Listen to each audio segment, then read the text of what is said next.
All right, what's up, Admin Mastermind and Teach a Better Family? We are back again, and Jeffrey Gargis.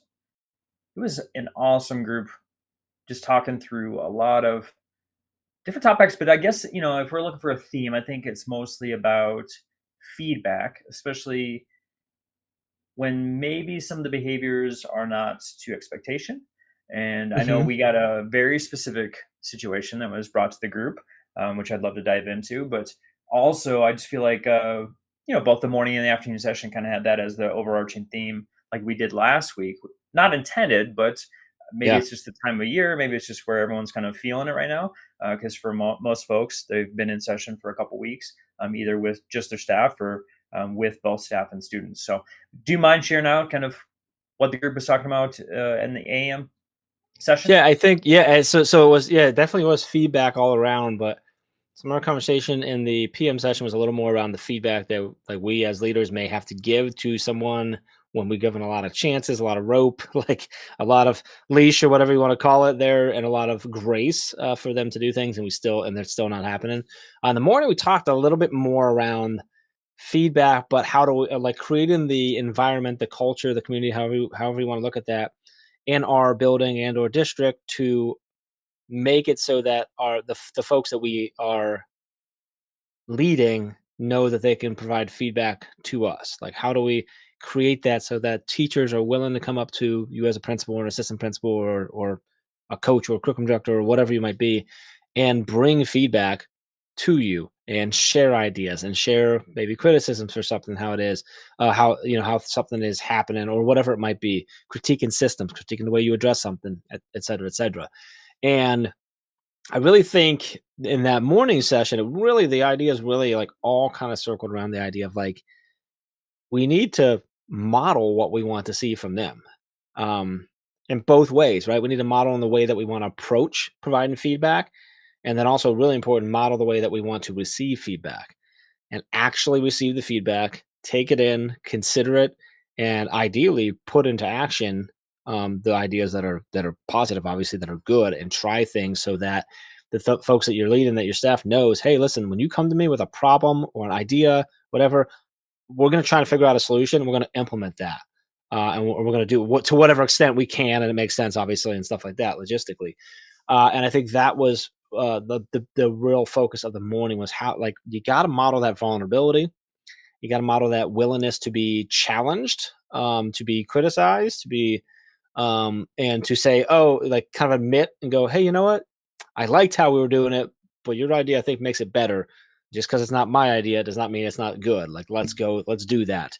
Because when you do that, one, hopefully you're modeling the way that they're going to accept your feedback to them when necessary, but also like you're opening up the door for them to bring good ideas, them to not be afraid to come and say, hey, there's an issue going on, or hey, I had this thought on how we could fix this, or whatever it might be. So I think um modeling that behavior was like kind of like being transparent with that was really the overarching thing. One thing that I really like someone said was when someone does provide feedback, good, bad, whatever, make sure that you let them know like you appreciate the fact that they were willing to come to you and talk to you. Like that's important part of that. So I think the evening one was a little more, and correct me if I'm remembering wrong, a little more of a how do we approach sort of somewhat delicate situation that's been going on a little bit, helping this particular member through of someone that they are leading that is struggling to execute on things. There's been a lot of grace given and just not going well. So there's a little bit of talk about, all right, we're gonna have to micromanage this, even if we don't like it, because it just has to happen that way.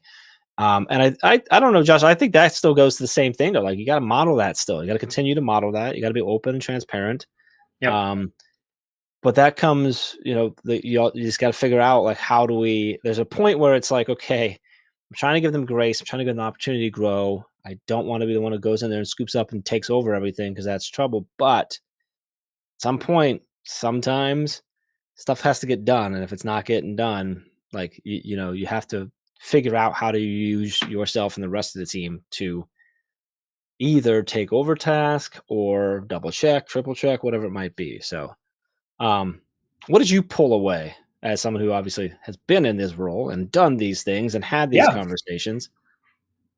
I think the accountability piece was very apparent, like both in the morning and the afternoon session. So, Yeah, for instance, like in the morning session, the scenario that was posed was that someone had a lot of negative language used in a meeting that's and right. We was did. Yes, not I forgot about professional. that Yeah. story. Yes, yes, we kicked off. That one So was yeah. we were kind of working through with that leader specifically about that situation of just, hey, how do you coach them through that? Obviously, they made a mistake.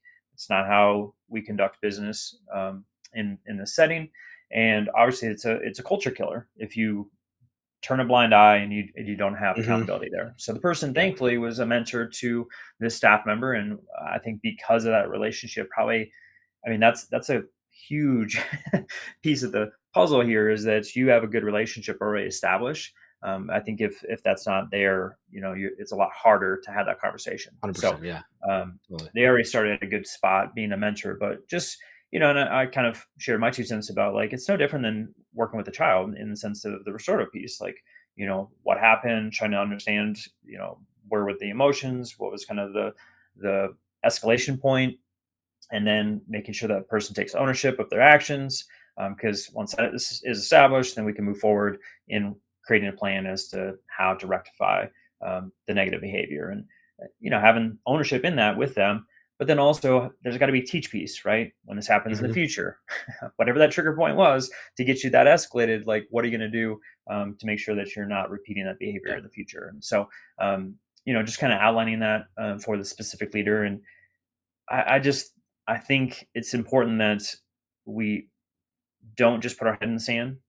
I think right now it's really busy as especially with students and teachers and parents. The honeymoon period is ending soon, and we're starting to get comfortable, and we're starting to see some behaviors that are not what we want to see each day. Hmm. So as a leader, it's important, yes, that feedback piece, but then also like when you see something happen, it needs to be addressed Yeah. immediately. Yes. You know, it, you can't just kind of let things slide and say, well, I hope they don't do that again. That's not the way to do it. So both in the morning and the afternoon, I think it was mostly about just how do we communicate that? How do we build that relationship? Let them understand that you're there to make them better as a leader. But there's got to be some accountability. You can't Agreed. do Yeah. that again. You need to do it differently in the future, and this is how I expect it to be done. Yeah, in that particular instance, yes, that was someone who came in clearly frustrated, very Yep. upset, or about the situation, and then they were a part of the group, and the group questioned why they made a decision without talking to the group, and that seemed to kind of set them off. So clearly, there was a lot built up prior to the conversation. But we also Oh, for talked sure. about, you mentioned the approach of not going right into the teach moment, not going right into the accountability, but going in first with the "Are you okay?" Because that's not like you. And obviously, the relationship piece there is huge. But we also talk about like, hey, that should be one on one because you don't want this person to feel like they're ganged up on again, right? And then once you figure out why that happened, then it's to your point, the restorative piece of like, okay, good, that's great, but like this can't. I get you. I'm with you. It's understand. I understand now. I have empathy, but we can't do that anymore. Yeah, and I think that's super important. Which goes into, I think, kind of if we loop back around, we can tie it back. Like that's modeling the way that you would hopefully want to be approached if you had a bad day and a bad moment where you did something that you weren't super proud of that wasn't professional. So I Yeah. think it all really circles around to, yeah, clear communication, accountability, like you said, and modeling what you want from your leaders and from your staff by doing that, being that way yourself. I think that's a good sort of summary of what Yeah. this week was all about for sure. Jeff, I wanted to talk about too. Someone brought up this opportunity for leaders to gain feedback from their staff, and maybe you can expand on this too. But they were talking about how they allow staff members to come in and actually specifically provide feedback throughout the year, and actually it sounded like almost weekly. But I don't know if you remember that specifically, but I'm curious if you remember like how they Yeah, set that up. I can't remember how they set that up. I think it was just like it was somewhat of an open door, but I think Open there was a forum. process for how they book time. But I think the important piece of that, like the logistics and how you schedule it, can be one thing. The important part was that they were very intentional about when they were receiving the feedback, they were not responding to, they were listening. So Yes. for, I think the example was like, if they say something like, the way we do XYZ is really frustrating because whatever. You might have the answer of like, well, we have to do it that way because the state demands it. But in this moment, you don't say that. It's not about coming back at them and giving them reasons. It's about listening to what they have to say and then taking that feedback and then doing what you can with it based on what the feedback is. Yeah. And again, that's the model on the behavior that's opening up. That teacher is going to feel like they can come back and they can share frustrations. They can share things because Josh is not going to just defend and deflect back to me. He's going to listen to me. Yep. Even if I might be a little off, if I'm upset about something that Josh has a clear reason for, the key is you're going to wait until they've got that all out. Then you might be able to address it. Okay, well, let me see if I can answer some things or provide some solutions. Here's why we have to do that. However, if you have ideas of how we can maybe get around this part that is required, like let's brainstorm, whatever. Versus as soon as you say, I don't like how we do X, Y, Z, I go, well, we can't. State says we have to. It's no, okay, I'm with you. Here's why we set it up that way. What do you think we could do differently? Now I'm inviting Josh to have a conversation with me, and Josh is feeling heard. We may not be able to fix it.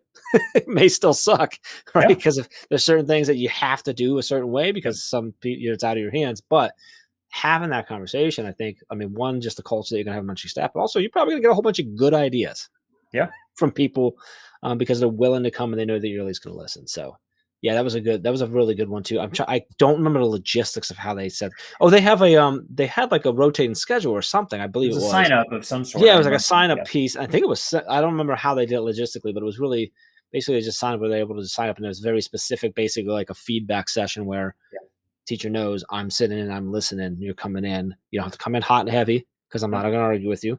Yep. And I think when you kind of, for lack of a better way of like, I guess disarm is what I want to say. I'm not sure that's the right way to say it.